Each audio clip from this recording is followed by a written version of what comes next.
Hey, family and members. Thank you for tuning into Our Roots podcast today with Joseph Baba Ifa. Where only the strongest roots see the light. Brought to you by Botaniga Candles and more. And this is originally for the members, but for those who are going to see this afterwards, be sure to hit that subscribe button. Phil, we got a great episode today. Panel of a bunch of incredible spiritists. What do you think about that? We got a full house. Full house. Full house in studio, and yeah, let me know when I'll do the big reveal. Well, really excited. I'm going to go down the line and introduce all of our star-studded cast. All the way to the left, TikTok sensation, Brother Melao. How are you doing today? I'm well, and yourself? Oh, fabulous, man. We just got done with a great interview. Can't wait to post it. Right next to him, we have Miss Shadow of Wolves. How are you doing, ma'am? Hi, blessed. Thank you. Thank you for coming back on. Your episode has a couple tens of thousands of views, so you're definitely a face that our viewers recognize. Speaking of views, Miss TikTok with 200,000.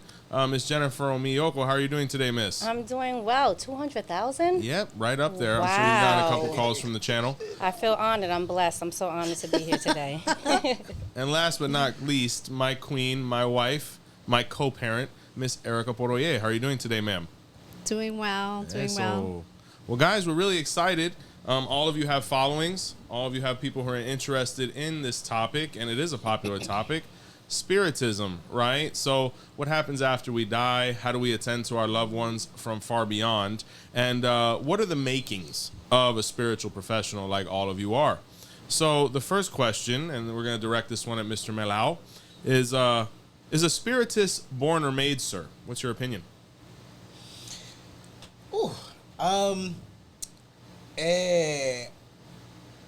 Okay, so I got to be transparent, and perhaps my answer is going to maybe ruffle a couple feathers, maybe, chocar con algunas personas. But to me, a spiritist is actually something that is made. The reason why is because spiritism isn't something that you are born with. Spiritism, to be in a spiritist is to have a certain way of life. Okay, so you could be born with mediumship capabilities, Yes, right? sir. All right, but there's a big difference between a medium and a spiritist. A medium is a person who can manifest spirit, whether it is hearing them, whether it is letting them take over, whether it is seeing them. That's a medium. But a spiritist is somebody who believes in the spirits and their messages, and also applies those messages to their life and how it expresses itself. So as a spiritist, you are not supposed to steal. You are supposed to be honest. You are supposed to help people. You're supposed to do charity.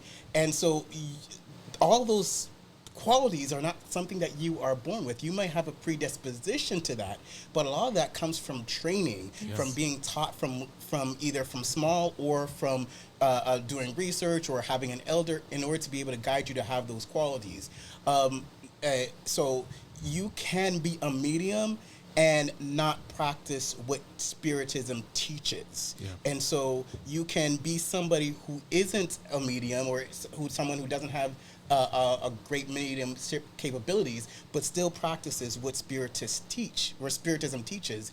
And that person who isn't able to connect with spirit, but still applies the messages of spiritism into their life, is more of a spiritist, or it's more of a spiritist than somebody who is a medium and completely doesn't even listen or follow the guidelines of spiritism.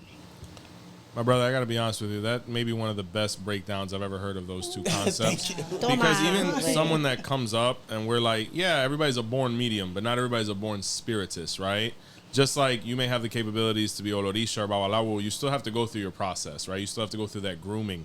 So I think online sometimes people are like, no, they're born, they're made, all these different things. I think if we had more definitions like that, it would really lead to less disputes and more dialogue. So that was awesome for sure. Miss Omi Yoko, why do you think people demonstrate different abilities at different times? That's a great question. I believe that there's certain variables that factor in on how they demonstrate spiritism different times. For instance, your environment, where you grew up. I would say for me, when I left the inner city and I left like that grid with a lot of energy and a lot of negativity, and I moved to Delaware where I was surrounded by nature, is when the developmental part started to take place. I also feel it's just cycle in life that you're in. So depending where you are in your life cycle, and your openness and readiness to be open to Spiritism. I also think it has to do with what's going on in the world, especially governmental-wise with the politics that are going on, will dictate. I've been telling a lot of my family and friends this timeline that we're in right now to really start honing in and venerating their ancestors, because we are in spiritual warfare and we need to pull on them for their strength to be able to get us through these times. So as I mentioned, I think it's environmental. I think it's open, and your readiness has to do with your life cycle, where you are, and what's taking place in the world today. Yeah, definitely. We are products of our environment. And if you're in a hostile environment, it's hard to focus on spirituality versus survival, as opposed to if you have your space and you have some tranquility and stability in your life, you know, spirituality is only going to follow, because when we're calm, Egum's calm, and everything can kind of flow through those chakras. So definitely concur. Miss Erica, can you give some examples of being born with it versus and those that have developed it? Okay. So I think that the mediumship ability we're all born with, because we're all souls. So a perfect example would be when you see a baby that's always like looking up to the sky, and you're like, who are they looking at? And you know, you get that feeling like they're looking at spirit, like they're seeing what we don't see. It's like when the child looks past you. I think that's an example that a child is born with the mediumship ability. We all have it. But will we develop it? That's the question, and that's where life takes us. It depends on the mission of that person, if they're going to have that lifestyle. So an example of developing is, you know, a person who maybe, according to them, didn't think that they had an ability. And then once they started mentoring or being one with nature, they started opening themselves up and realizing that they were able to communicate with the other side. And it happens all the time. We see that all the time within what we do. People who are kind of stuck and blocked, and they don't feel like they have certain abilities. And then once you start working with them, the way that they open up and the way that they're able to deliver a message is something that we can clearly see has been developed. Fabulous, honey. Now, Shadow, I can't move on without getting 2 cents from you. So, made or born, and any response you can give to any of the things that the panel said in your experience. I would say that we're born with our spiritual gifts, but they get developed. Hold on, Shadow. Pull your mic closer. If you could just bring the microphone a little bit closer. Pull your mic closer. There we go. Live television. There we You go. can hear me now? Absolutely. All right. So I would say that we're all born as star seeds. We're all born with light. We have a mission here to complete on this particular planet. We decide our spiritual development in the road that we choose. Spiritual development comes in many different ways. It can come through the facets of Santeria and start learning to develop your white table and learn from your elders, or it can come all the way from Peru and learning the ways of your elders of that land. So all around the world, we all have different aspects of spiritual development. Yeah. Some people are initiated, say for example, in indigenous faith from the time they are born. Some, even in Africa, they are held to the sky and they're prayed over. But our development is concisely perceived through our ancestors and then given to us as a gift. It's what we do with that development that we're born with. Very elegant response. Perfect, guys. Great first topic. Round 2, the impact of Spiritism, right? Melao, who influenced you profoundly in Spiritism and why? I would have to say my mom. No. I have to say that I come from an Spiritist family. Well, actually, my mother and my great-grandmother both are really great mediums, and I was reluctant. Like, yeah. I was that one, like, do I have to do this? Yeah. Do we have to sit here? No. And I would sit in the misas, and I'd be like, my mom would be like, yo, what are you seeing? What are you seeing? And I'd be like, I don't see anything. And she's like, then she'll take me aside and be like, listen, get it together. And so, her pushing me all the time and it basically being all in my face, I got to a point where I accepted it. And so I would say that is one of the main things. And from there, the seed was planted, and then it started growing when I started branching out. Yeah, shout out to those ladies, all those people who give us that first experience. And it's like you say, the difference between mediumship and spiritists. Like, some of them were in spiritists, but their mediumship was so high, it was easily confusable. Like, how do you know that, abuela? Well, I just know because I know. You know what I'm saying? So, shout out to them. Omi Yoko, what was your first exposure to spirituality and the awakening process? Wow. My first exposure was as, I want to say maybe 7 or 8 years old. And now that I think about it, because I'm replaying the story in my mind, I was being walked into my destiny without even knowing it. No. So there is an infamous Doña Ana in the Bronx who is a spiritist. And my aunt and my mother would take me over there to get their consultas. And I would sit in the room, and I remember sitting in the room and seeing all these santos on the wall, and she would have her cigar in the mouth with a cup of water, and she'd be pulling out the cards, and I'm sitting there like fascinated, not knowing that many, many years later, I would have that same ability and gift that was being presented to me right in front of my eyes, excuse me. So that was the first moment. Also, my mom and my aunt, which is one of my elders that I call on regularly as well, and Malina, because I have dreams every other week, right? So they would take me to the famous original Botanica on Fordham Road. Mm-hmm. So I would frequent that Botanica as well. And same thing, fascinated, like a kid in a candy store, looking at all of the herbs and the candles and the saints and the soperas. Not even realizing that me sitting here at this very moment, I would be embodying everything that I was seeing as a child. So those two impactful moments are the reason that Omi Yoko is sitting here on this podcast right now. It was literally in my DNA, and it was being shown through me, through the lenses of my eyes as a child, to be able to walk right into my faith and be the spiritist that I am. Well, shout out to the Bronx, man. Very spiritual place. Yes. A lot of great professionals out of there. And that Botanica is historic for sure. If you haven't been, anybody that's watching, definitely stop by. It still is what it was, and you can see that beautiful mural on the side as well. Mm-hmm. So, Miss Erica, can you give an example of miraculous work that you have witnessed within Spiritism? Okay. There's so many. Let's see. I'm going to use myself as an example. Because I had a few ideas of what I wanted to talk about, but I'll talk about myself.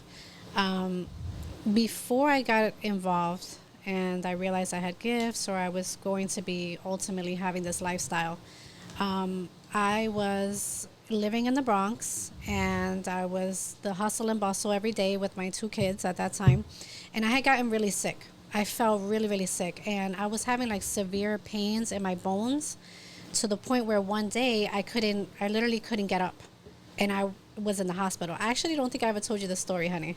So this is going to be news to you. Oh, God.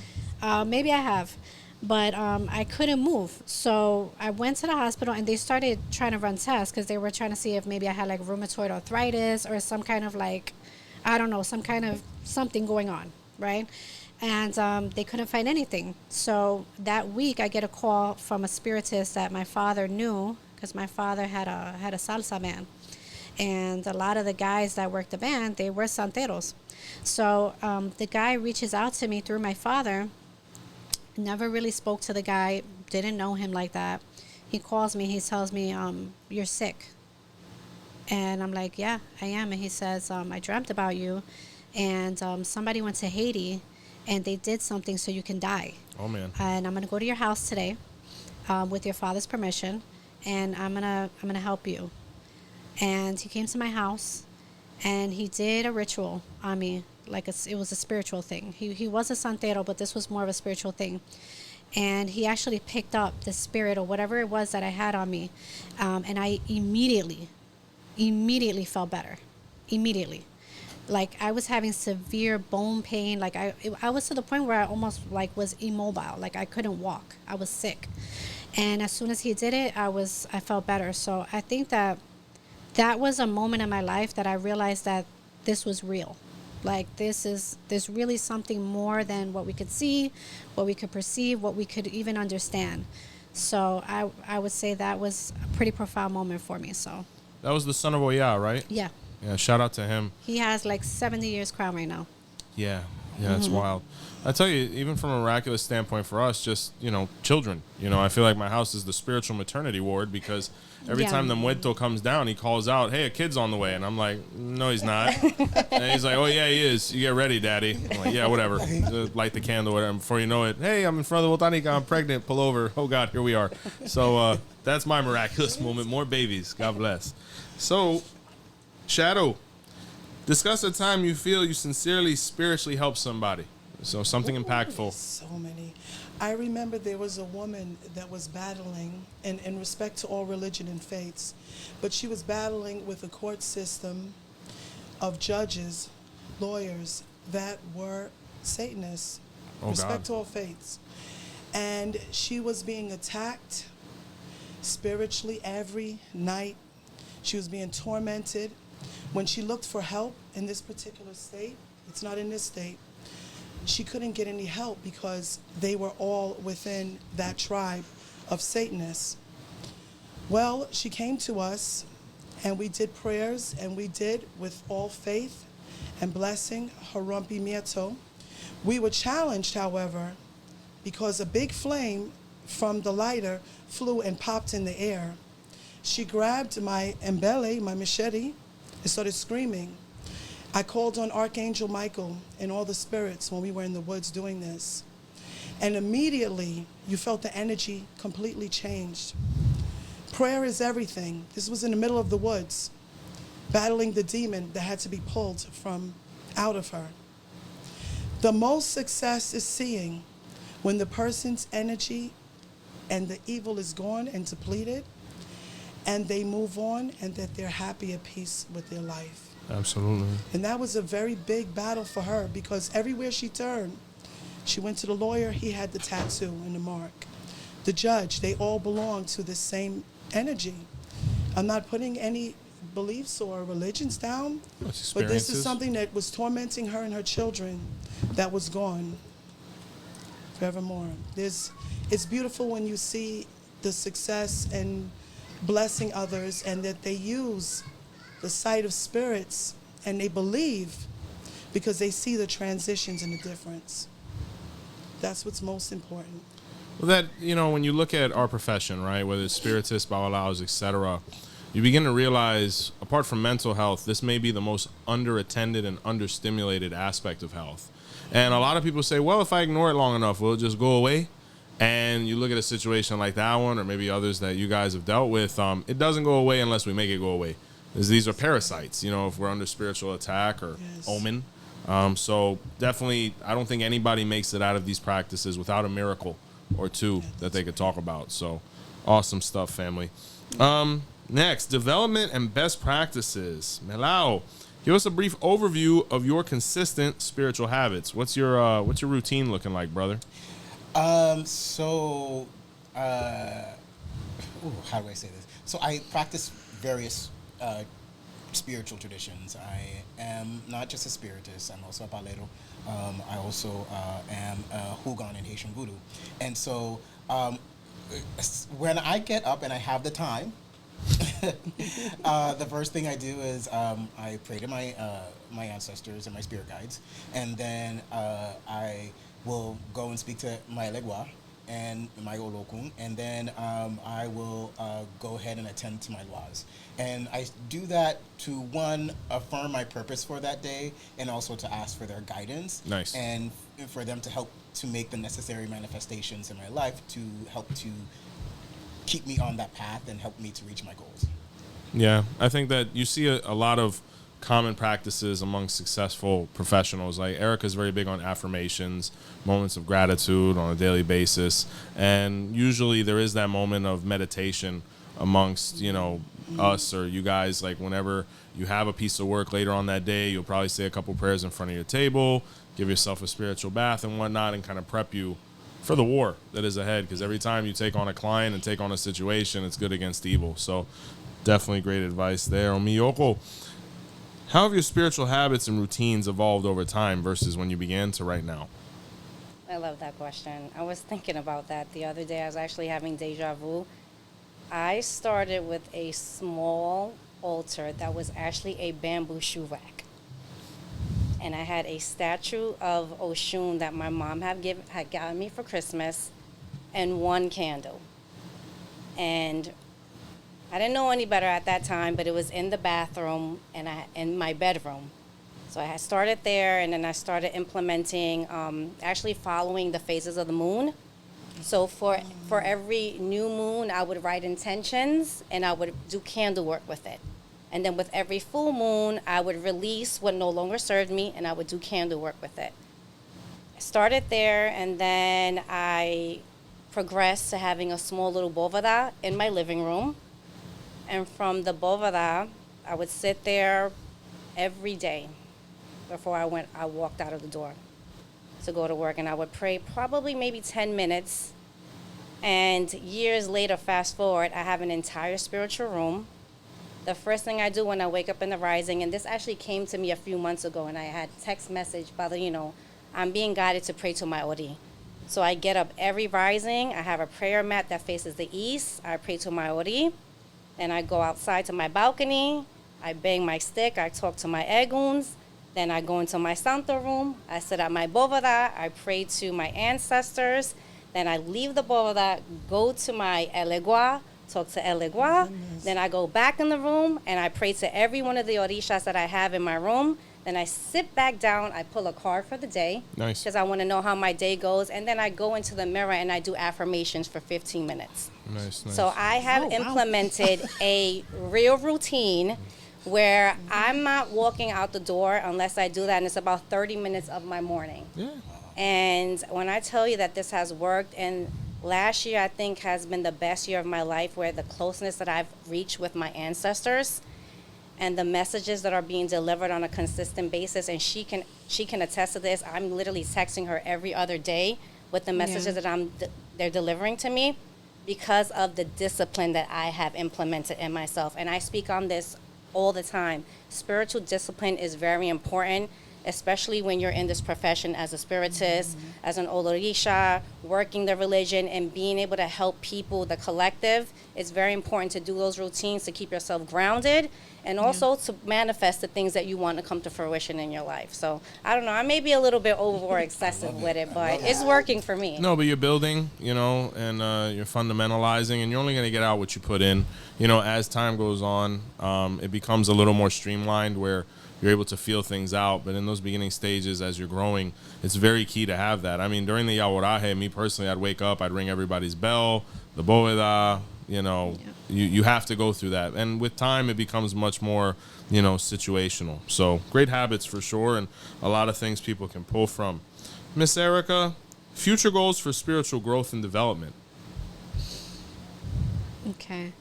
So, I think for me is over time using less material things to be able to manifest spirit. When I first started, it went from I needed a cigar, or I needed a pack of cigarettes, or even I needed to channel spirit to deliver a very coherent, precise message. And over time, my goal is to eventually not have to channel spirit, if that makes sense. And also to not use anything material. I don't need necessarily a glass of wine or a cigar, or to have tobacco or a cigarette. And I have been able to accomplish that to an extent, but my goal is to continue that and to just be more fluid with what I do and how I can deliver a message. No, definitely. And you see that growth and development. A lot of the old school Espiritistas, especially when they get to 70, 75, and they still have, the graciousness to assist in one of these reunions, they'll start one of these, and they'll be like, no, not anymore. I actually met a daughter of Obadala one time. They used to come down with a fierce San Lázaro spirit, and she was like, I don't need to come down with him no more. He's too rough for me. She would say like that. And I remember there was a great Espiritista that had Yemaya done, and he would be half here, half there, kind of like the middle concept. And everybody's kind of like, no, you have to completely lose all consciousness if you want to be under influence. I mean, me just from the Bawalao looking outside the circle at this point, I've noticed that some of the best and some of the eldest, they don't fully come through. Like the Muertos literally right here, they're here and you're here, and they're working on you like from this shoulder while this one's influencing this one. So I think that's great, and I think Melao, we spoke about that as well. Where most people will be shocked. Your boy that you said is very simple as well. Very simple, yeah. As we talked about before, I started out like the very, very Cuban way with 7 or 9 glasses of water, depending on where you come from. But as I have gone through my spiritual practices and actually reached out, because a lot of people don't realize there is a huge Espiritist community. It's global. It's global. And so I started reaching out to Spiritists in Brazil and also in France, and I actually got the chance to work with some of them. And I noticed a lot of them didn't even have a bowl with them. And then I found out later in Cuba that when Spiritism first got to Cuba, there wasn't a bowl with them. And a lot of people in Cuba still, especially when they practice a more Kardecian way of practicing, they don't have a bowl with them, but they're still able to do the exact same thing. If not more precise. Exactly. And so when you look and read the doctrine of Spiritism, they actually talk about not being superstitious. That, a lot of these things that we depend on are basically just symbolisms that we use to tap into, even though we have that there. Yeah. So I basically started scaling back, and it hasn't taken away. So I'm like, wait a minute, I've been doing all this, and then, literally with this one glass of water and the cross that I have there just as a representation, it's still doing the exact same thing. So like I like how Erica had talked about not relying so much on that. The closer you get to spirit, the closer you draw to it, the less material things that you need. Well, what I'm gathering is that you begin to look more within than without. Yes, but and the thing is when you start looking within, you're actually looking without as well, because you basically have the universe and the connection of God right inside of you. So you're tapping in to tap out. Very nice. And honey, I think you have that criteria because you've been to various misas in New York where it was like that, right? Almost seance style? Yeah, I've been to the ones that are more like literally the round table where the spiritists are sitting on the table. Hands. And whoever... And they don't allow people that are non-spiritists to sit in their hilo. Yeah, kind of like how we do, but we have them in the middle. Nice. Their people are sitting outside. So if the session is for you, you're sitting outside, kind of like you're watching in a movie theater. That's incredible. So it's different, and they don't really smoke or like you don't see anything. Like you just see them using a glass of water and just speaking to you. Yeah. No, really nice. Now, Shadow, where should people start their developmental journey in your opinion? In my opinion, they have to start with inner self and their higher faith.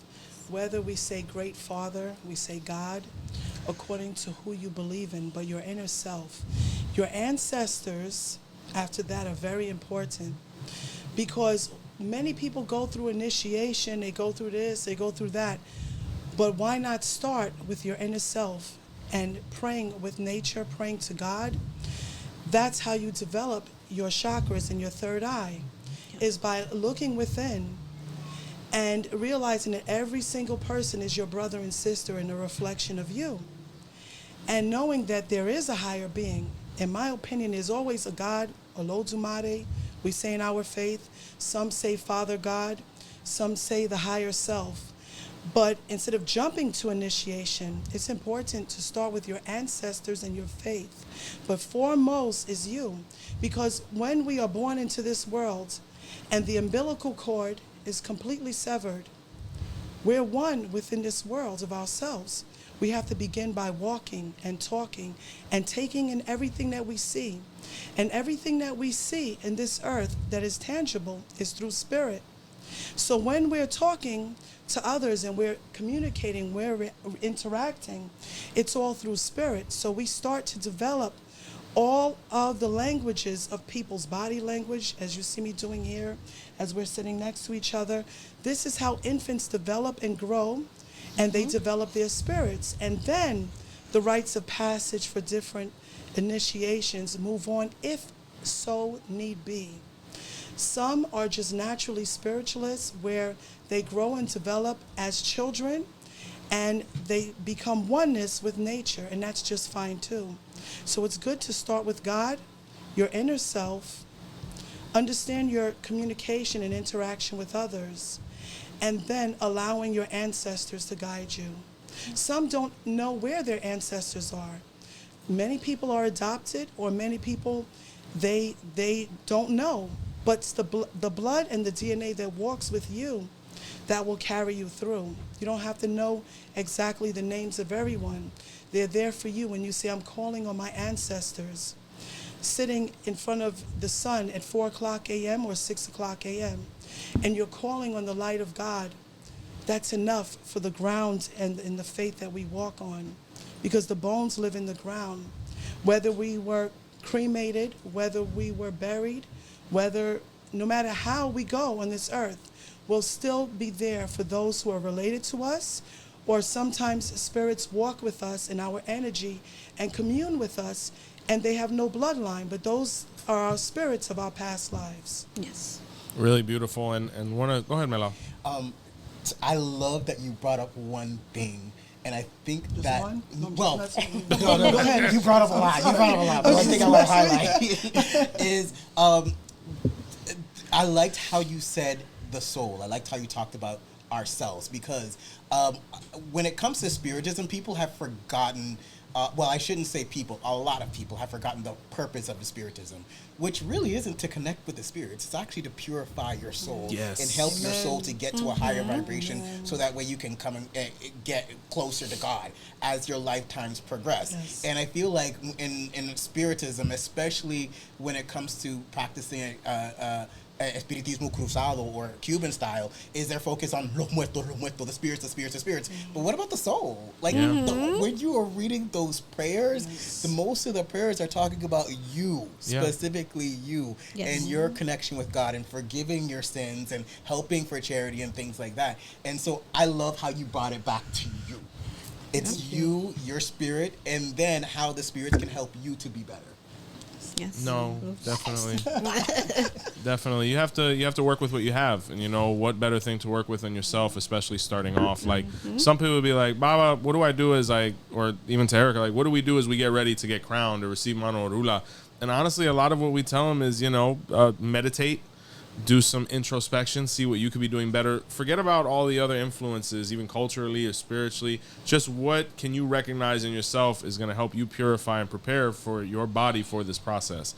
So I think if people did a little bit more of that, rather than necessarily trying to memorize a sign or memorize a prayer, ultimately when those things arrive, it will be much more fluid, which is what we're all trying to accomplish. So, Melao, I'm going back to you. This is going to go with trance. Can you educate us on how to demonstrate etiquette when interacting with a person in trance? How do we interact with these beings when they're under that influence? I don't know, because I think that really depends on the situation and what the trance is doing. Because there are certain trances that will come from spirits of higher grade, and then you just sit back, let it talk. If it get out the way. Yeah. Right. You let it express itself. Now, if it's a trance from a spirit that is atrasado or that's lacking light, then there's a completely different way that you handle it. So I feel like it depends on how that spirit is expressing itself. You first find out who it is, what it's there to do. If it's there to bring light, shine it on us. If it's there to cause issues, then, you can't stay. We gotta give you light, send you on your way. Do what we gotta do. Awesome. Yeah, and you see that a lot. Like, I was always taught the same thing, like, be patient. We're moving at their pace, But sometimes, even when I was younger, I used to go to misas, and it'd always be like they'd attack the muerto to the point where the muerto was like, the hell with y'all, I'm getting out of here. You know what I'm saying? So you gotta kind of let the muerto do his thing, it's too. It's like a 21 questions. You just beat them down. I've seen muertos get beaten down, and it's like, well, is it a misa or is it a brawl? So, great ideology. You respect their space. If they're flailing and things like that, keep your distance and give them what they want, so definitely. For Omi Yoko, describe a time you interacted with a spirit through the trance process. Ooh. I have two stories that I'd like to talk about.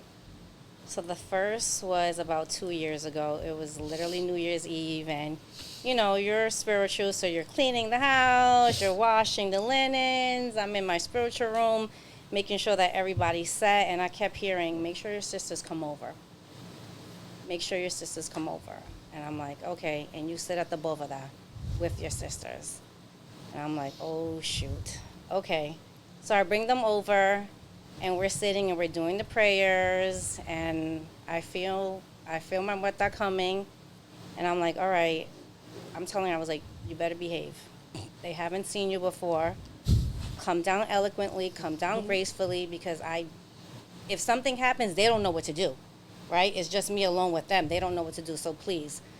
But, and at that moment, we had our, we like to document moments with each other because moments are special for us, and we want to be able to put something together later on in life on the journey that I've been through, and them watching it through the lenses of their eyes.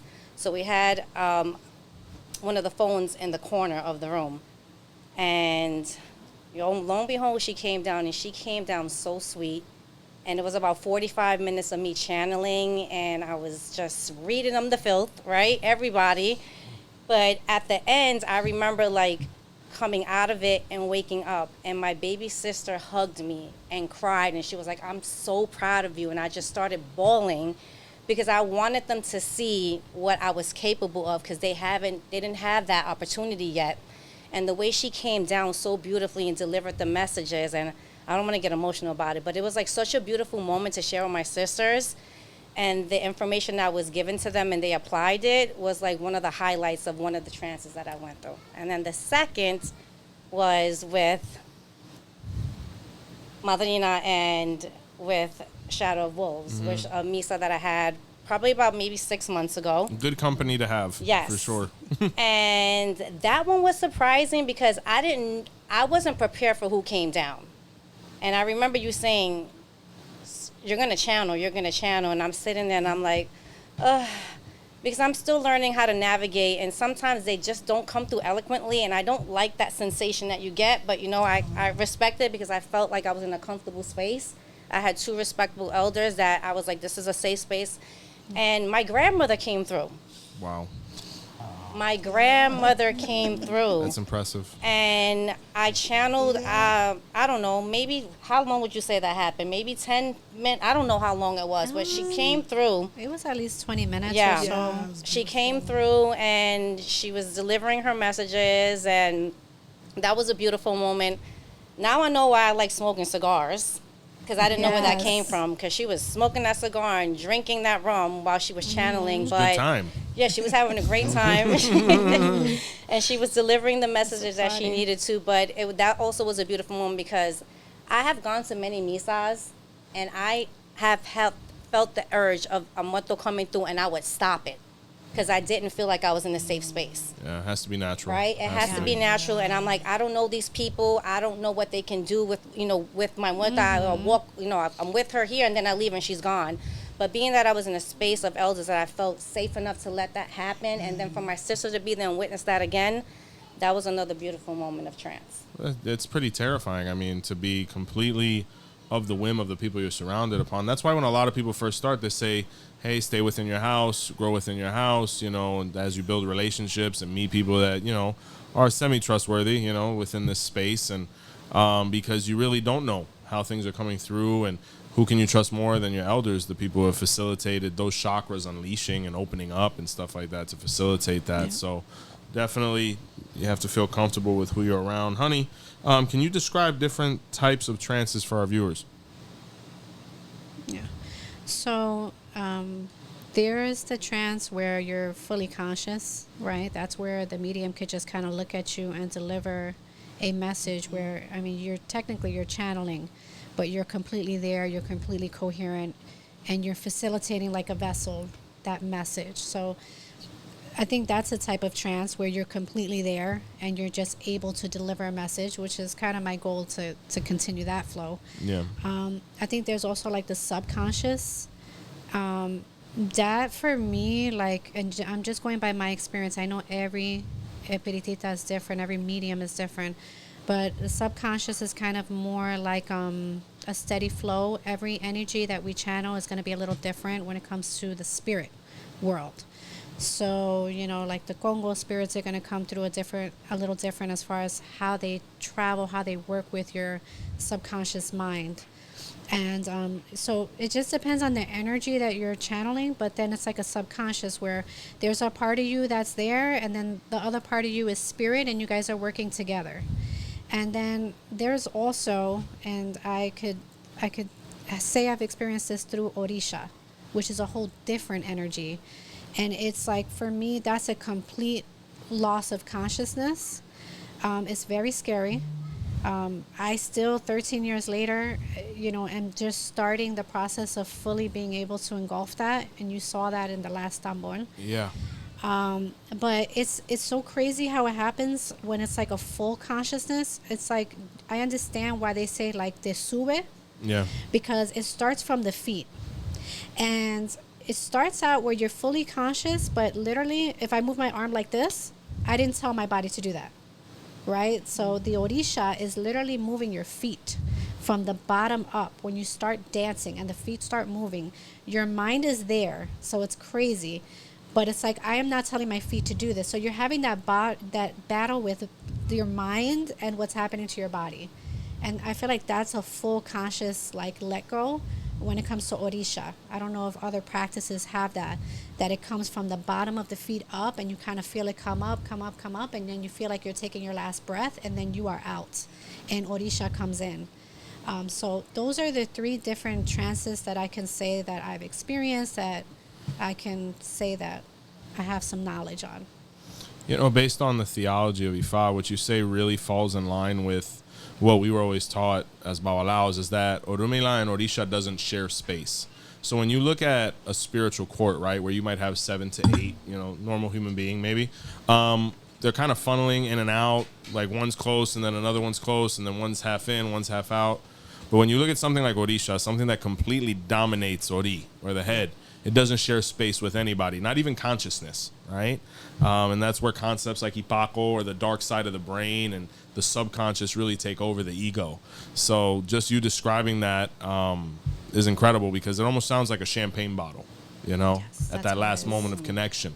When trance is facilitated. And they've done studies on this. They've actually put people under those conditions, hooked up to the machine, watching brain waves and all that. And the pineal gland is stimulated, things that in the modern times we're not as familiar with as we should be, because we had to focus on bills. But our ancestors understood the magnitude of these parts of, our mind. So definitely coherent information. Shadow, bring it full circle for us before our open Q&A. Can you describe an experience of going into trance and what it is like? Going into trance, I've seen it. I'm going to share an experience first about my goddaughter. When we went to the ocean, we decided to have like a misa in the ocean, right? Whoa. And we wanted to do that before my godson left for 21 divisions. He was leaving. And we said, let's have a prayer mass all together. And then we were going to the La Sirene. But upon that prayer mass, she came down with the most beautiful, beautiful indigenous spirit. And prior to that, when she was in Mesa Blanca, nobody understood the spirit. They tried to give her liquor, wine. And I said, wait a minute, this is indigenous, this is Anaconda. She's from Dominican Republic. And the spirit was so beautiful and so appeased with us grabbing the plants from nature and the flowers and everything around us, and her being able for us to put it in a coconut shell, her water, and to drink warm water. And she came down and tranced, the most beautiful, beautiful indigenous spirit I've seen, because it was out in nature. Wow. That was her trance. When a lot of children, godchildren, or people who have Native American spirits, or spirits that come from indigenous cultures from around the world, they're not focused on trancing and mounting so much.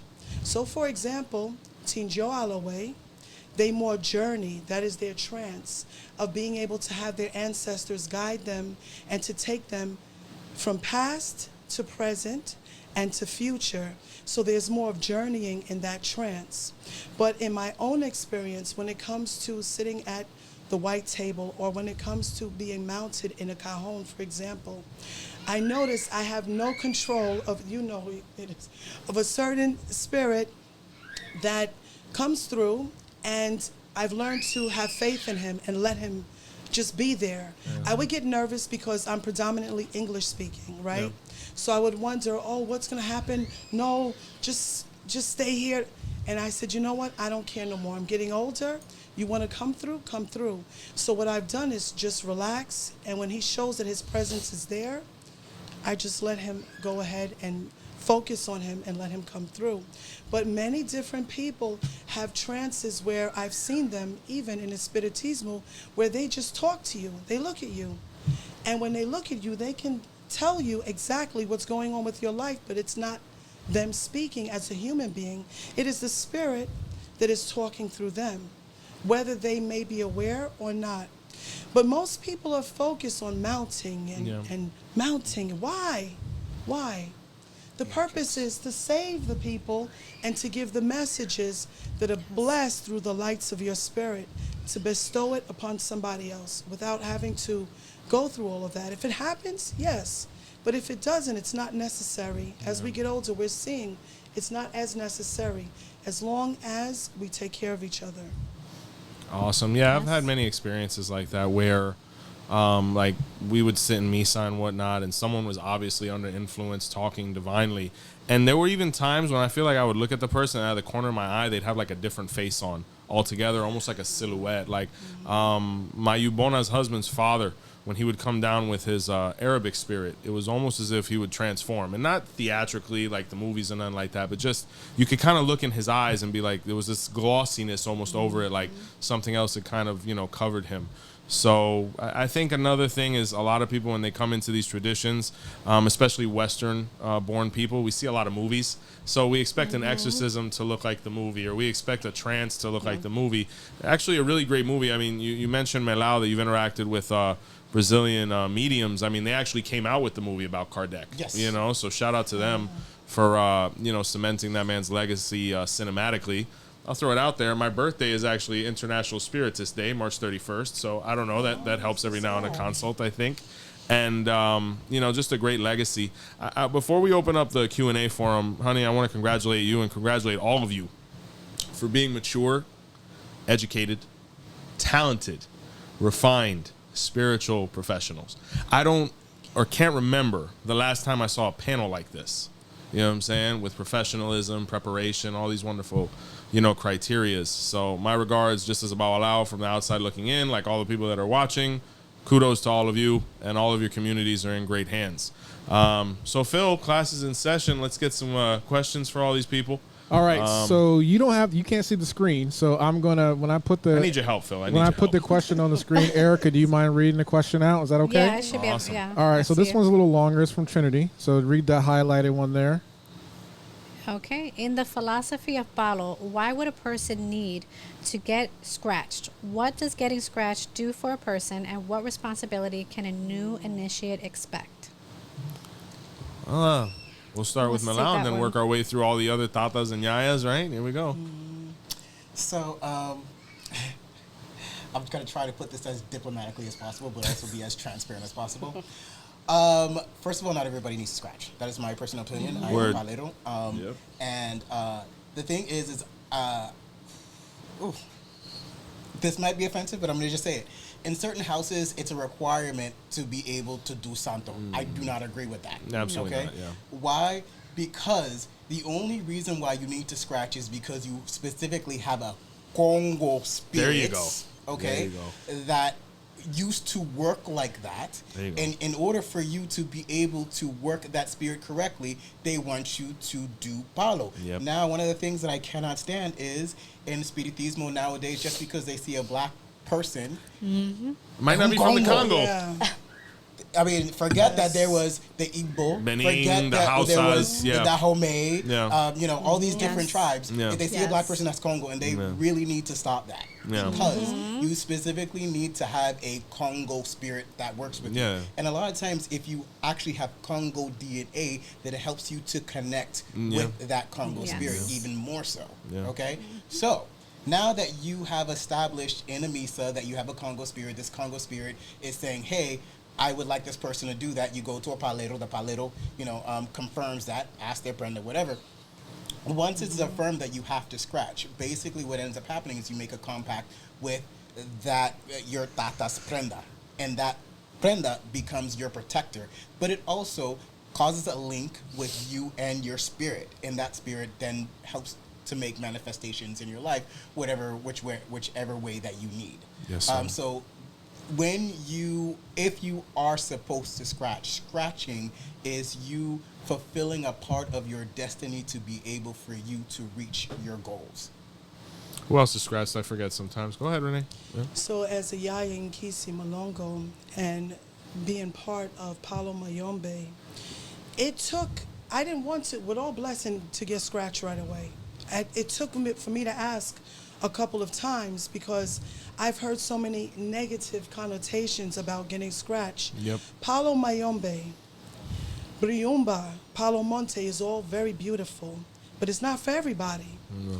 So if it's meant for you to be scratched and to go in and give your faith to that Nganga as an Aleo, as an Ngeo, that means you're a child of the pot. If it's meant for you to move ahead, then you become a Tata or Yaya.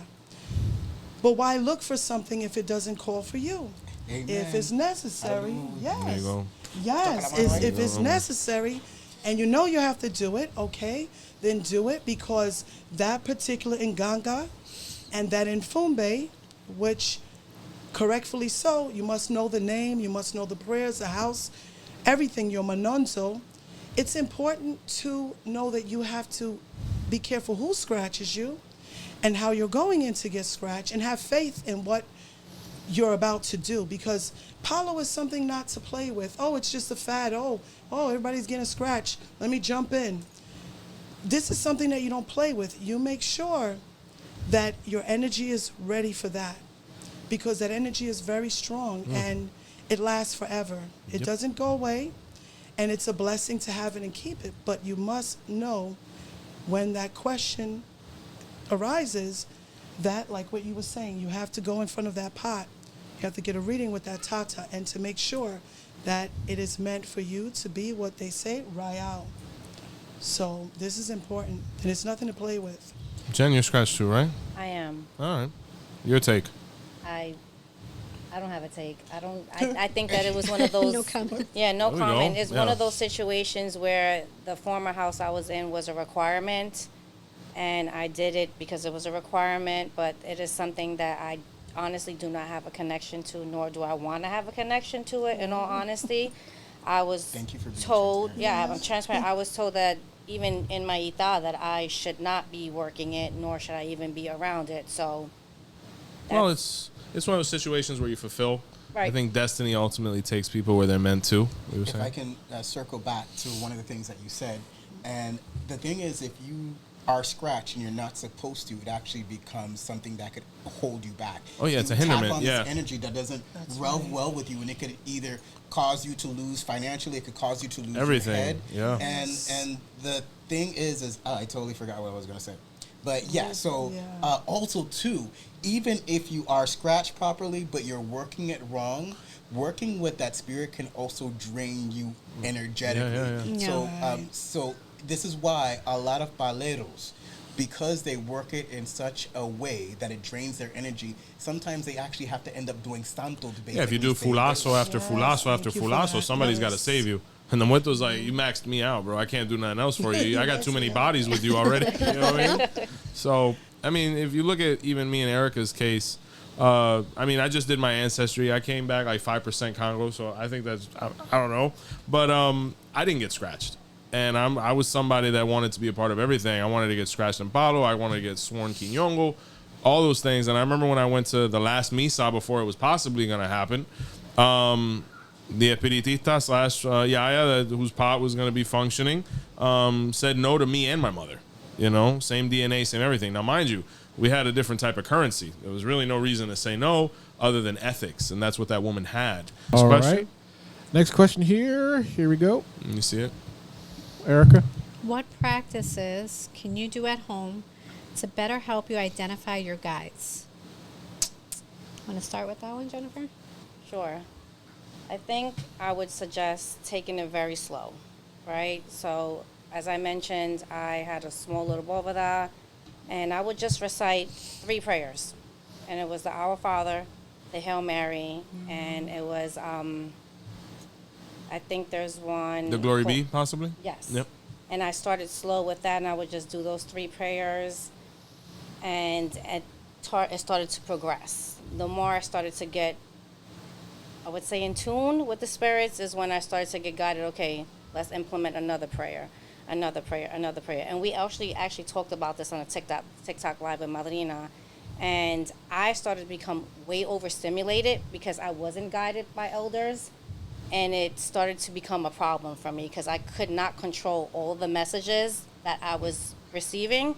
So I really would highly recommend having someone guide you if you feel like you want to start implementing those practices at home. Yeah, mentorship for sure. Mentorship for sure, because you're not right. I wouldn't recommend doing it on my own, but of course, my path in life and my destiny is that I had to make all the mistakes so that when I have my future godchildren, they don't have to live the mistakes that I did. Been there. But, right? So it's basically, I'm kind of like the martyr for everything, which is fine. I take, you know what, I wear it proudly with my shield on and my crown, and I made all the mistakes so no one else has to do them, but I would highly recommend reaching out to elders. You have mentors right here that you can reach out to, and they can help guide you in that fashion, because if you do start to, dip into those realms and you have no idea what you're doing, it can either be a beautiful thing or it can be a detriment to you at the end of the day. So that would be my recommendation. Great stuff. Who's next? Honey, did you want to go? Yeah, I mean, I think that you answered that perfectly. Yeah.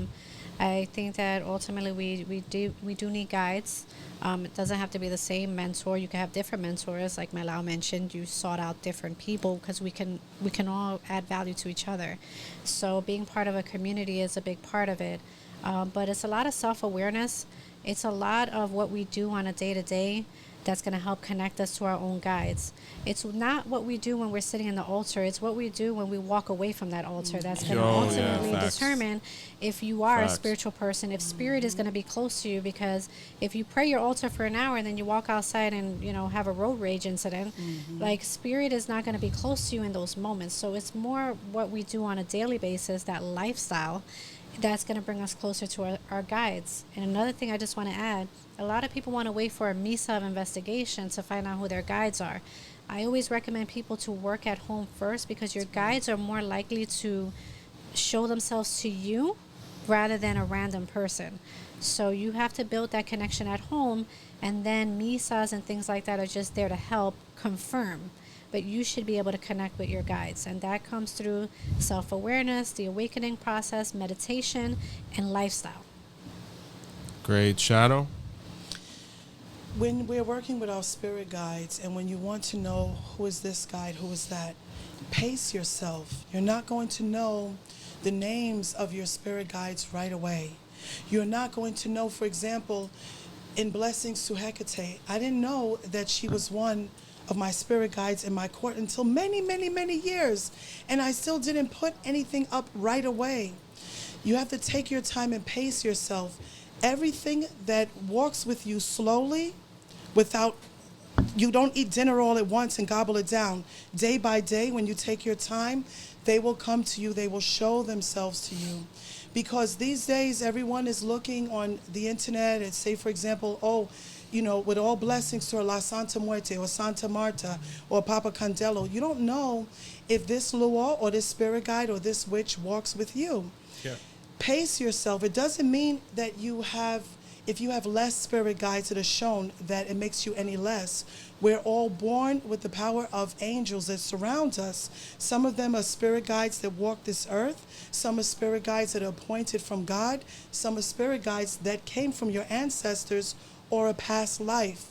So pace yourself. You don't need to know all of them right away, but to understand them, when you keep seeing the message, for example, you will see a crow, or you may see a vulture, or you may even see the wind blowing, and you constantly have this reminder, and you're told through spiritualists and guidance, or through prayer masses, or within your inner self, that this is a repetition of this energy that's coming to you that's related to that spirit guide, whether it's in the form of an animal, a plant, a tree, then do know that that's what you connect with, and you pace yourself, and guidance is the key. Guidance of an elder and a spiritual practitioner is the key to help you. Melao, bring us full circle. Okay. In my opinion, something that is just such a great tool, but that's not really talked about nowadays in current Spiritism, specifically when it comes to the way that Cubans practice, is meditation. Yeah. A lot of people do not know how to meditate. Yeah. A lot of people have difficulty in meditation. I still do it, but And because when you learn to meditate, you learn to let go. Yeah. Especially in terms of fear, especially in terms of your physical link. And it makes it a lot more easier for spirit to come through and say, hey, I'm here. And I say this as somebody who's had my first set of muertos, I had spoon fed to me because literally I was forced to be in misas. I mean, you know, and so my family, my mother would give me my spirits. And it wasn't until I sat down myself and then they started appearing to me. And I remember one day I was sitting down and meditating, and I saw this woman she took me to this old house. It looked like it was the 1700s, and she was in a rocking chair, and she had her hair balled up, and she was a white lady with shawl, and she looked at me and she says, I'm your grandmother. And I looked at her and I said, white lady? You're my grandmother? Now, granted, I know I do have white ancestry, but like her, you know, all of a sudden popping out, I was like, and she told me her name. And so I was like, okay. And so I made a mental note of it. 2 years later, I did my family tree and she popped up. Wow. And I remember the one thing she told me, she said, I'm not going to give her real name. We're going to call her Samantha. Of course. She said, my name is Samantha, and I'm from England, and I am your grandmother. And I found her. Wow. I found her. Beautiful. And the thing is like she literally had came to England, but she was here in the States. And I recently found out that I have American roots way back when. Wow. So, you know, to have that confirmation just from meditation. And so when you're able to sit and meditate and let go, a lot of times it gives space for spirit to come in. So the reading of the prayers is more of a way of raising the vibration. Yes. Okay? Sure. Giving power to yourself. And cleansing to the air almost. raise your frequency, and also giving the proper frequency to your spirit so that way you guys can meet. But then at the end, you still have to have space for them to be able to talk, because a lot of times people talk. And then you're not listening. Exactly. Yeah. So when you pray first and then meditate, you give space for spirit to come in. Now, to mention another thing about having a guide. And the reason why I say this is because I am also a Hugon in Haitian Voodoo. And so one of the things that you really have to be careful with is popularity.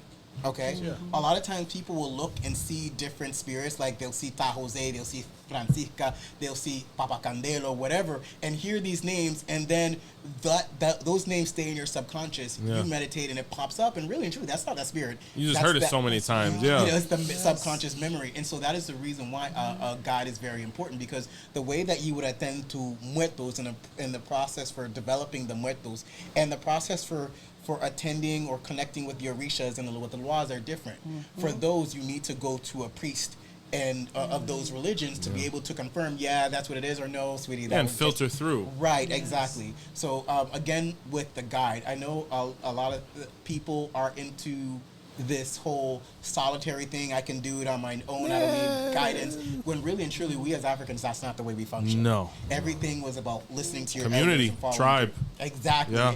Everything was about listening to your elders, letting them guide you, being handed a lot of the information so that way you didn't have to go through the trouble of learning it yourself. And so when you are able to work on yourself with the help of a guide, you are able to excel so much faster. Wow. That's right. Can I piggyback on one thing that no one mentioned and I forgot to mention? Sometimes you don't have to sit at a bovada. Sometimes you don't have to go to a misa. Being in nature. Sometimes you don't. You should be in nature. Listen, they come to you in your dreams. That's right. Yep. Mm-hmm. Yes. I've had many ancestors come to me in my dreams where none of them have been mentioned in a misa, nor have been mentioned while I'm sitting on the bovada.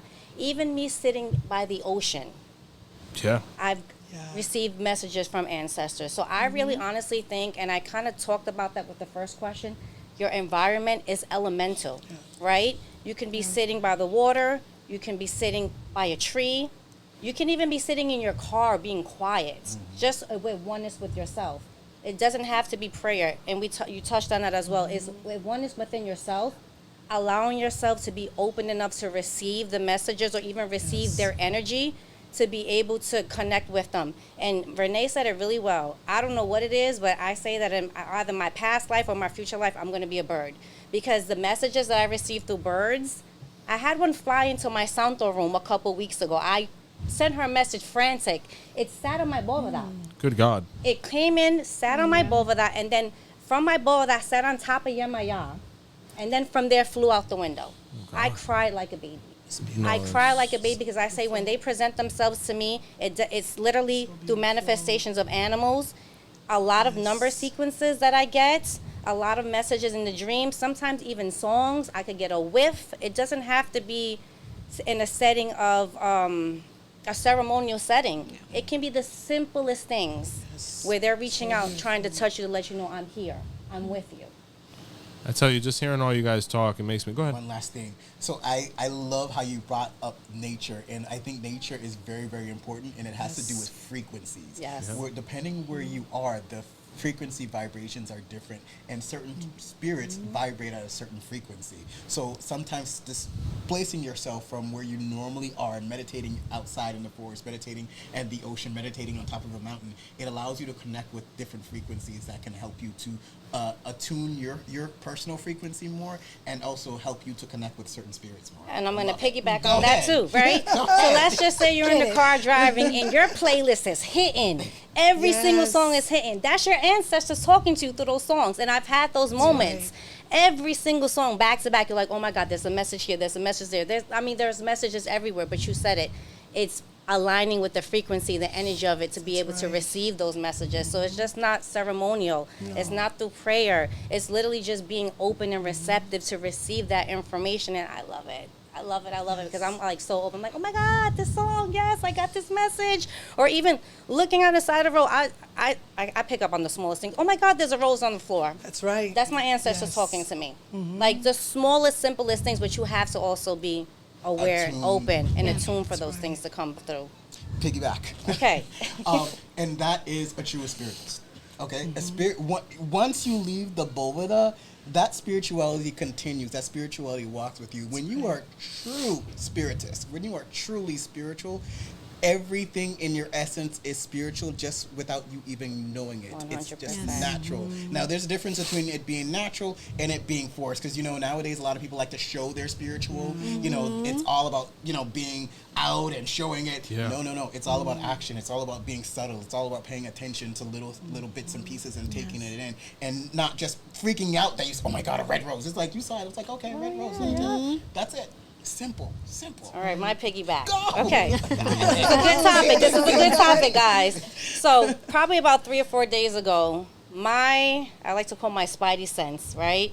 When I feel spirits around, is I get this tingling sensation in my crown. So I was feeling it for like 3 days, and I'm like, all right, somebody's around. And I always say, you're welcome here, whoever you are, when you're ready, present yourself. So this is piggybacking off of Marlena saying that you want to be able to channel without using any tools or any devices. So I'm standing in my kitchen, and I'm like, literally trying to ignore it, right? Because I'm like, I just want to eat my dinner. I just want to have a peaceful night. I just want to eat my dinner.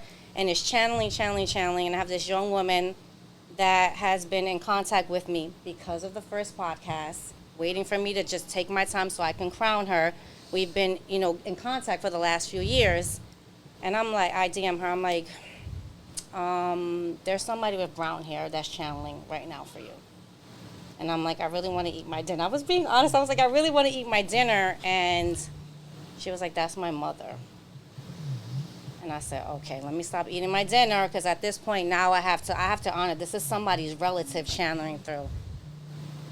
Oh my God. The message that I got for her about eating my dinner and that I delivered to her, I cry. Like, it's just even those moments where you don't even need a tool. That's right. Because you're so connected with those energies. And then the message that I delivered was so beautiful that I was like literally crying, sending like the voice note through DM. Just that in itself, of being able to have that connection with those type of frequencies and relay a message from a loved one that is no longer here to put somebody at comfort, is the most special gift. And I'm so honored to have this gift to be able to deliver those type of messages. If I can share an experience. Yeah, sure. And I don't know why I'm being told to bring it up, but I'm just going to bring it up. And so, walking with spirituality, right? And I think it's very important that in your spirituality, you have to remember that love is that very, very important aspect of spirituality. Right. And so everything that you do when you are working spirit and also when you're living your life should be love. Yes. When you walk with that certain energy, that actually helps to bring certain types of spirits to you.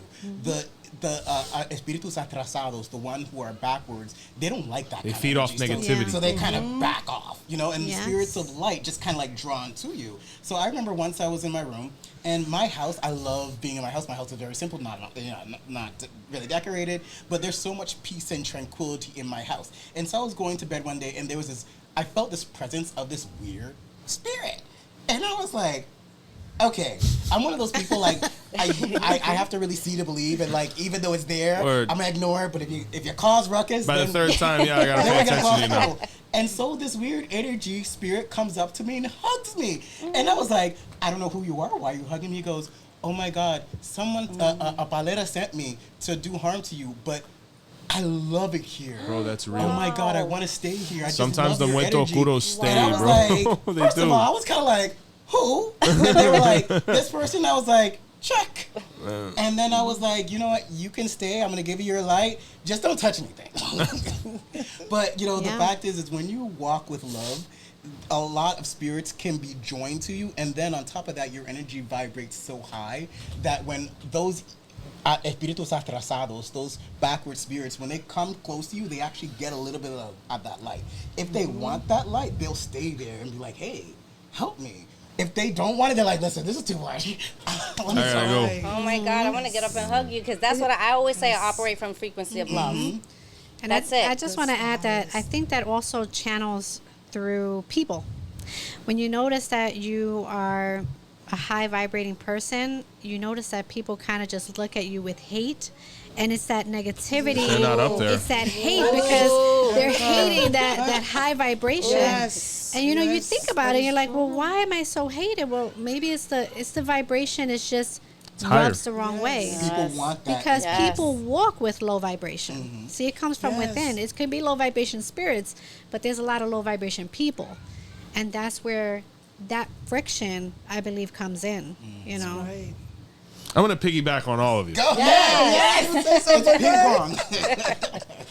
pong. One of the greatest things I learned from my wife is that regardless of whatever aspect you practice, whether it's pure spiritism or Ifa or Lorisha or what have you, your purity is what facilitates all of this. You know, the first temple that we visit is the one within ourselves, right? It's like Moana says, no matter where you go, there you are. With young children, I quote that movie a lot, but I want to say kudos to all of you. Sincerely, it's been a pleasure to be witness. I can't think of another time that I've seen this done like this with so much harmony and preparation. So, honey, I want to give you the opportunity, if you have any closing words for our viewers. You know, you constructed all of this and did a fabulous job. Closing It was like Ricky Lake, right? Like I Ricky. just want to thank everyone for joining. I think this is just a display of what we need. Is unity. We can all learn. I just sat here and I learned so much from everybody here. No criticism, just construction. And I think that it's just a good example of, you know, what love and what practice and what heart is. And I just feel honored to be here with you all. You Like, can literally really feel the love in this room right now. This is It's a so misa without the cup of water, right? Yes. It's so beautiful. Guys, congratulations, sincerely. All of your descriptions and contact information will be in the description, whether it's Melao Sullivan, Shadow of Wolves, Omi Yoko 777. You know how to contact us, guys. I can't wait till this airs to the public. We got a live right after this, so Yeah. from all of us here, especially you, Philip. Hey, hold on. Before that, if you are in the chat right now, Oh, okay. and your question didn't get asked, copy and paste it for the next live Please, we're about to yeah. do, so we can answer it now. You know, we got a little backlog here, so don't remove your question. Just copy and paste it on the next live. Awesome, guys. See the light. See ya. Hold on. Wait, I gotta hit the button, Joe. Hold on. There we go. So we was live. Cut.